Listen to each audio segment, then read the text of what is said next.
কি ইনসার্টের মাধ্যমে কিভাবে কোনো ড্রয়িংকে নির্বাচন করা যায় তা আমি এখানে দেখাবো। এখানে ইরেজ টুলটার উপরে ক্লিক করি, দেখতে পাচ্ছি আসছে সিলেক্ট অবজেক্ট। এখানে লিখে দেই অল। অল হচ্ছে সমস্ত ড্রয়িংটাকে সে সিলেক্ট করবে। এটা একটা কি ফাংশন। এই অল লিখলে সমস্ত ড্রয়িংটা সে নির্বাচন করবে। এন্টার, দেখতে পাচ্ছি সমস্ত ড্রয়িংটা নির্বাচন করছে। রাইট ক্লিক করলে সবগুলো মুছে যাবে। আবার আনডু, এখানে জুম ইন করি, ব্যান করে এটাকে সামনে নিয়ে আসি। এখন আমি চাচ্ছি পলিগনের মতো একে তার মধ্যে যে অবজেক্টগুলো থাকবে সেগুলোকে আমি নির্বাচন করব এবং এটাকে আমি মুভ করব। এখানে মুভ টুলটার উপরে ক্লিক করি, সিলেক্ট অবজেক্ট, এখানে লিখে দেই ডব্লিউপি। ডব্লিউপি এর ফুল মিনিংটা হচ্ছে উইন্ডো পলিগন।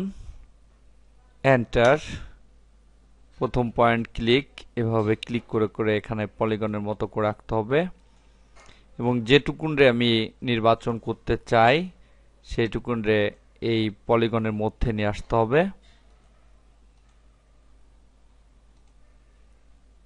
এন্টার, তাহলে দেখতে পাচ্ছি ক্লিক করে করে যে পলিগনটা আমি তৈরি করেছি তার মধ্যে যে অবজেক্টগুলো ছিল সেগুলো নির্বাচন হয়েছে। সিলেক্ট অবজেক্ট আবার বাদ দিয়ে দেই, সেন্টার পয়েন্টটা নির্বাচন করি এবং এখান থেকে 5 মিলিমিটার আমি সরিয়ে নিব, তাই এখানে লিখে দেই 5।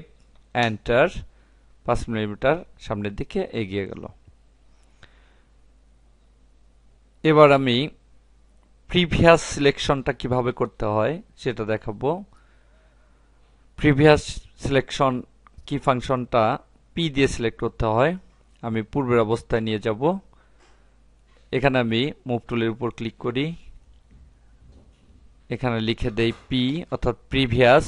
এন্টার, পূর্বে যেটা সিলেক্ট করা ছিল অর্থাৎ আমি এই টুকুন সিলেক্ট করেছিলাম সেটুকুন সিলেক্ট হলো। Select object, right click, centre point. এবার এটাকে মুভ করে পিছনের দিকে নিয়ে আসি, ক্লিক, তাহলে দেখতে পাচ্ছি এটা সরে আসছে।